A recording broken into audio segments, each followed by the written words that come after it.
In October of 2024, I was sitting alone in my apartment in New York City and I got an alert on my phone saying, "You've got a new test result, click here to see what it is."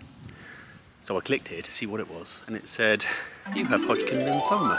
And that was how I found out for the first time that I had cancer. It wasn't the way I thought it would be, sitting across the desk from a doctor in a white coat holding like a folder with a serious look on his face. That's sort of what I assumed would happen. But no, I was just by myself and I found out basically by text message that nothing was ever going to be the same. So what I get asked a lot is, what were my symptoms? How did I sort of spot the fact that I might have lymphoma? And then how did I go about getting diagnosed with it in the first place? So I thought in today's video, that's what I'm going to talk about. We'll probably start with what lymphoma is and then I'll talk through the common symptoms and what I experienced. I'll put some chapters down below, so if you are watching this because you're going through it yourself or you're just curious about it or someone you know is going through it, you can just skip through to whatever bit is relevant for you. Don't feel like you've got to watch the whole thing. If we haven't met, my name is Ted, I'm 38. I'm going through my second cancer back to back in 2 years. I started with Hodgkin lymphoma and now I'm being treated for bowel cancer. And there are up-to-date sort of live video diaries of that already here on my new channel.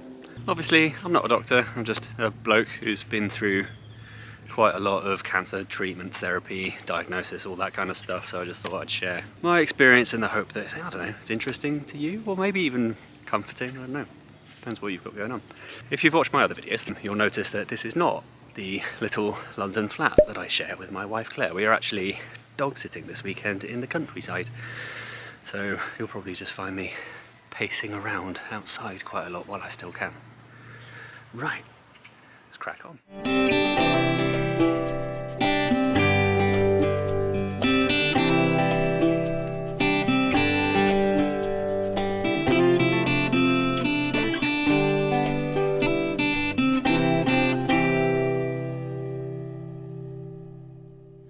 Right, it's actually the next day and I'm back in the vest. I've had a haircut. Cool. Right. More on that another time because haircuts after cancer are a whole other thing. Right. So the obvious question, first off, is what is Hodgkin's lymphoma? I don't know where the name comes from. Assume it's a guy called Hodgkin who found it. So Hodgkin lymphoma actually wasn't classified as a cancer for a long time. I think that's relatively recent. It's sort of been brought under the umbrella of different cancers. Basically, Hodgkin's lymphoma is a blood cancer that affects the white blood cells, which are your immune cells that live inside your lymphatic system. Basically, it's a corruption in the DNA that stops the white blood cells from dying the way that they're supposed to and then being replaced with new ones. So instead, they grow out of control, accumulate, and then eventually overrun your lymphatic system, as they did with mine. So fundamentally, your lymph nodes stop working, and so does eventually your entire immune system. It is kind of diagnosed by biopsy. If you find a lump, they will cut into it, and then there are certain cells called Reed-Sternberg cells. Again, you can Google all of this.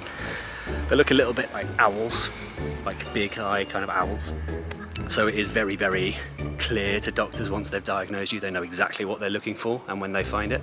As we found out, because one of Claire's first questions to the oncologist was, "Are you sure he's got cancer?" And she said, "Yeah, we're very sure." About 2,000 people are diagnosed with it in the UK every year. I think that's 8,000 or 9,000 in the US. And typically it affects either very young people or very old people. So people in their 20s and 30s very commonly get it. Well, not commonly, but it's not uncommon for young people to get it compared to other kinds of cancer. Hodgkin's itself, though, is considered a fairly rare form of cancer. Of all of the cancers that exist, it is one of the rarer ones. It is, however, extremely treatable with chemotherapy, using the same chemotherapy regimens that they've been using since, I think, pretty much the 80s. I will probably do a whole other video just on treatment for Hodgkin's and my experience going through it. So we'll save that for another time. But because of that, the prognosis for Hodgkin's typically is extremely strong. And if they catch it early on enough, it's like well over 95% most of the time. And then it drops with 5–10% going through the stages. Again, you can Google all of this. You don't need me to tell you necessarily, but And when I come to talk about the treatment that I had, I will probably also talk about staging and how they decide if you're stage 1, 2, 3 or 4. I think most cancers are fairly individual and specific in how you stage them, and Hodgkin's is no different. It's got its own process. So I'll save that for a different video. But that is, in a nutshell, the kind of fact sheet for Hodgkin. The question I probably get the most is, how did you find out that you had lymphoma? Like, what were your symptoms? So the typical symptoms of lymphoma, and again, I'm not a doctor, this is just what you'll find if you Google it. The typical symptoms are unexpected or unexplained weight loss, usually about 10% of your body weight, drenching night sweats, and persistent or intermittent fevers above, I think, 38 degrees. And then there are other associated symptoms like severe fatigue and redness and rashes and itchiness. And those two can be symptomatic of lymphoma, but they're not in itself kind of systemic symptoms. So the fevers, the drenching night sweats and the weight loss are all indicators that you have aggressive disease, which they call type B, which is what I have. They're not like B symptoms because they're not that severe. And you don't have to have all three of them. In fact, I only had one, as I will explain, for it to be considered aggressive. The other two, the extreme fatigue and the itchiness, which I also had, aren't themselves indicators of severity. They just can happen when you have lymphoma. So through 2023, 2024, I was working in this really high pressure job at the United Nations. I was working in a small team that built partnerships that were supposed to eradicate childhood disease and childhood malnutrition. So there was just a ton of pressure. And over the course of the second year, as those symptoms were developing, I basically dismissed every single one of them as just related to work stress. So yeah, starting probably early in 2024, I just found myself getting more and more tired. I'd get tired during the day. If I was working at home, I would find myself kind of nodding off after lunch. If I was at work, I was finding it increasingly difficult to stay awake during the afternoon.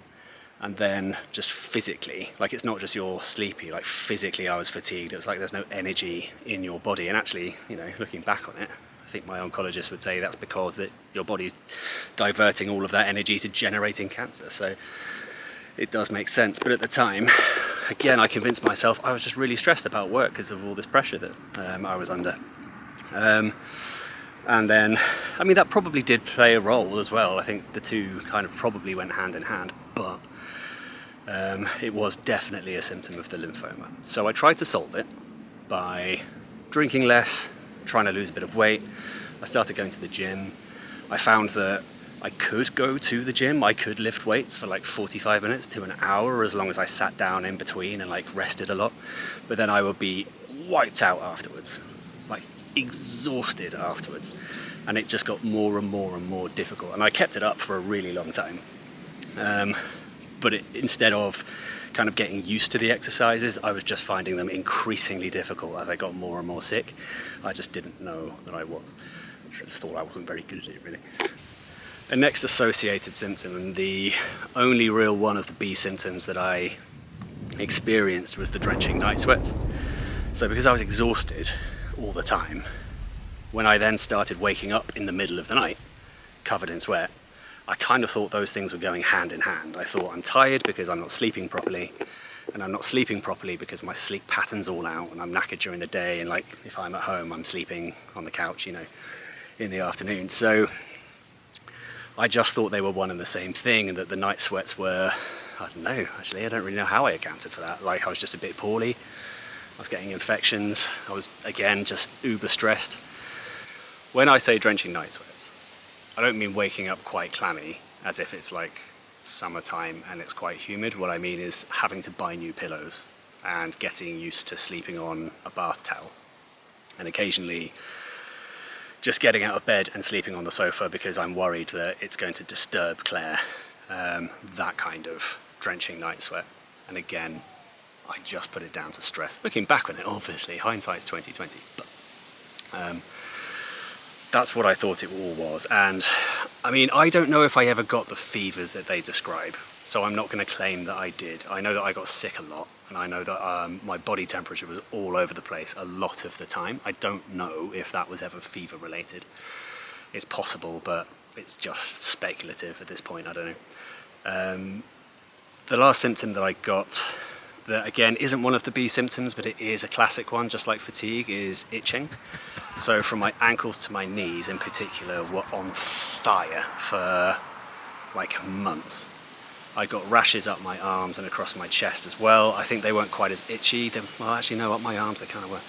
And again, I just convinced myself, your diet's not great, you're stressed out, your skin's bad because of all of that, like you're working out so you're sweating, so your skin's drying out and you're getting rashes. And again, that honestly probably was kind of true, but the feeling of itching that I'm describing, even when there weren't rashes on my legs, was like, I don't want to say ants, but it was like there were stinging nettles under my skin, and like nothing that I did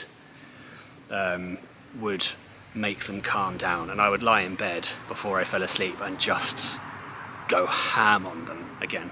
Kind of annoyed Claire, I understand why. And as I've said, these are all things that at the time I had no idea were actually symptoms of lymphoma. But before I had lymphoma, I didn't know what it was. I think I'd only ever heard of it on House because they mistakenly diagnosed people with it quite a lot. I had no idea. So it was only after they started running through the checklist during the diagnostic process, I was like, oh yeah, I do actually, that is all true, that is all relevant to me. The only thing that I definitely did not have was weight loss. If anything, I gained weight over the course of that year. I eat my feelings generally, and in America there is lots of opportunity to do that. So yeah, not only did I not lose weight, I'm pretty sure I gained quite a lot of weight even while I had cancer. So that was that was never one of mine. And again, this time around, I've started losing weight a bit with bowel cancer, but only a tiny bit, and yeah, it's not dramatic. I was very nearly sat on a wasp. Right, I also always seem to start these videos after I've got out of the shower. So those were all the symptoms. So the only symptom that I ever actually paid attention to, because it was, when I found it, quite obvious, was the lump. And I think that's partly because, you know, we're all told to check our lumps, and I'm a huge advocate for that now. I'll probably end this video by reminding you to go and check yours. But I hadn't actually noticed it for, well, I don't know, maybe months even, I don't know. But what happened was, Claire and I went on holiday in August of 2024. As I said, we had a rubbish time at work anyway. We had to get away. So we went to the Bahamas for the weekend, because when you live in New York, you can do that, which is crazy. And that was great, we had a lovely time. Hey!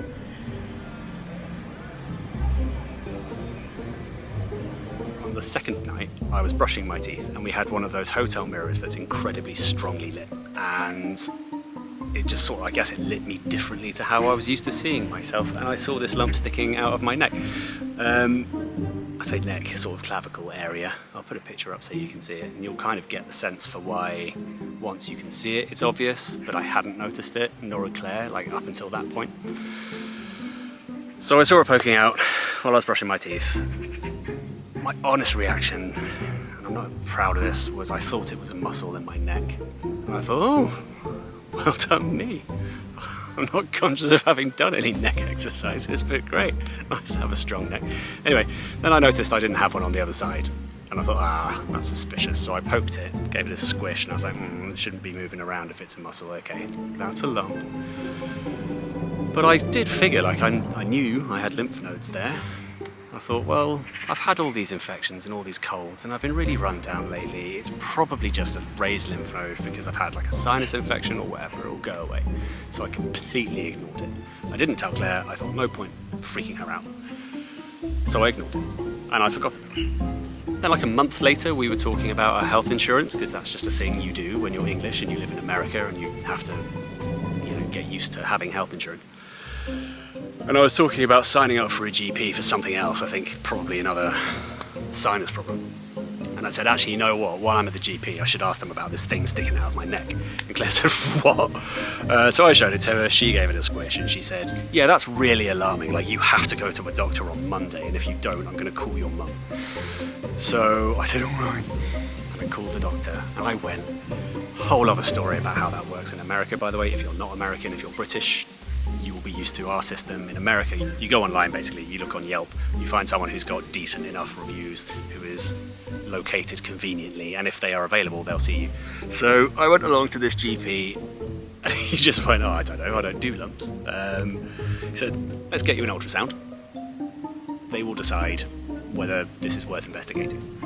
Go upstairs and book an ultrasound. So I went upstairs, I spoke to this nice woman. Again, so different to the UK, where you will just get sent somewhere.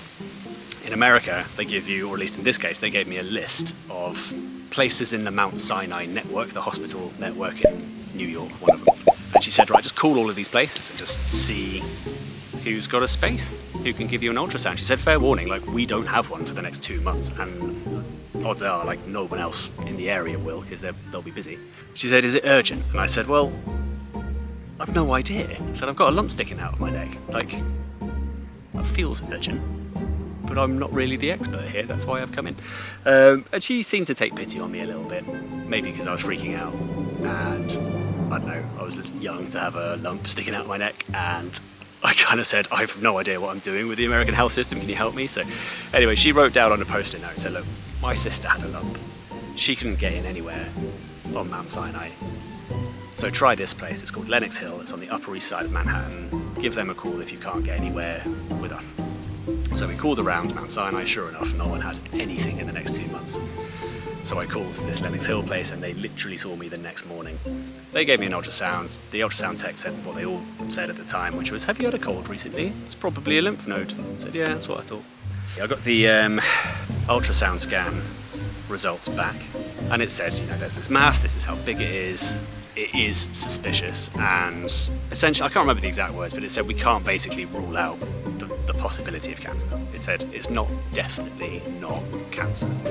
We recommend a follow-up MRI. Now, I was sitting in the apartment, Claire was working at home as well that day, so she was on a call sitting next to me, and the floor fell out of my stomach.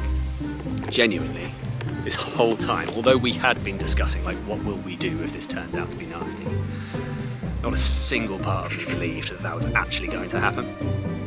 I just fully believed this was going to go away. So when I first read, it's definitely not cancer and you need an MRI, that was when, and pretty much the only time, or at least the biggest time, that the walls just crashed in on me. That's a second metaphor.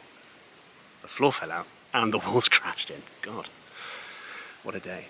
Anyway, Claire was on the phone, like I said, and I didn't want to interrupt what she was doing. She was having a work call, so I just went into the bedroom and had a small cry.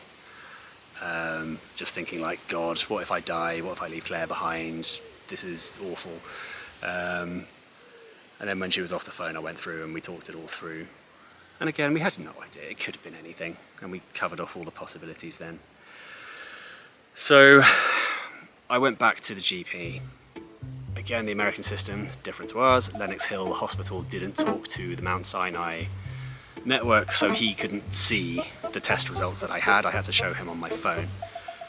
And he said, right, well, you're going to need more tests. I don't do lumps. Surgeons do lumps. So he went into his office, he came back out and he gave me a business card for his mate who worked in Chinatown, who was a colorectal surgeon, ironically enough, and said, go talk to this person, they do lumps. And I said, they do lumps in your guts though? And he said, yeah, but lumps are lumps. Go and talk to them. So I did, I called that office, I went down to Chinatown a couple of weeks later and she had a look.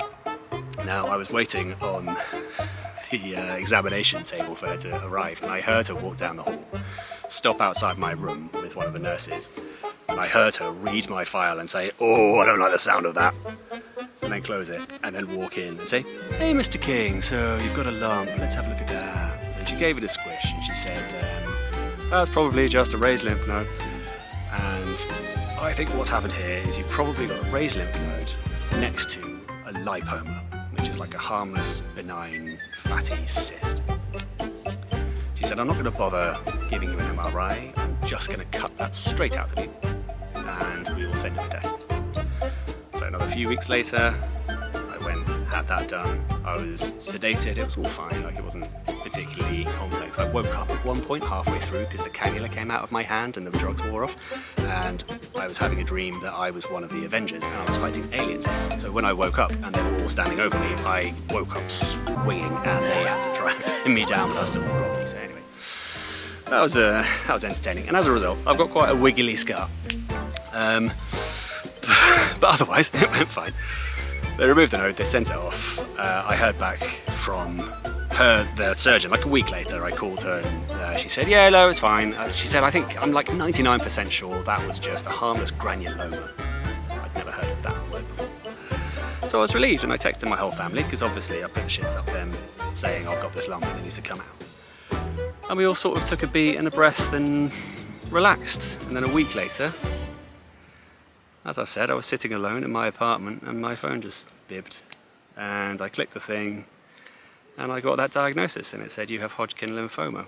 Anyway, that's how I found that out. And then sort of the next chapter of our lives was us moving home from New York to the UK immediately. I'd prepped for, in my head I was thinking, right, if it is cancer, I will need chemotherapy.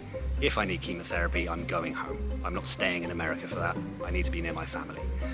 Claire can't handle supporting me completely alone. That's really unfair. But also I just want to be home. So, having already said that to my whole family, when I was diagnosed, I just kicked into gear, and within about 5 days, we were living back in the UK, and I've not been back to America since. So the next whole chapter of this, which I'll cover off probably in a different video, is what happened next, which was, having been out of the UK for 2 years, the NHS actually technically wouldn't treat me, so I had to go through a series of steps to prove that I had permanently relocated back to the UK.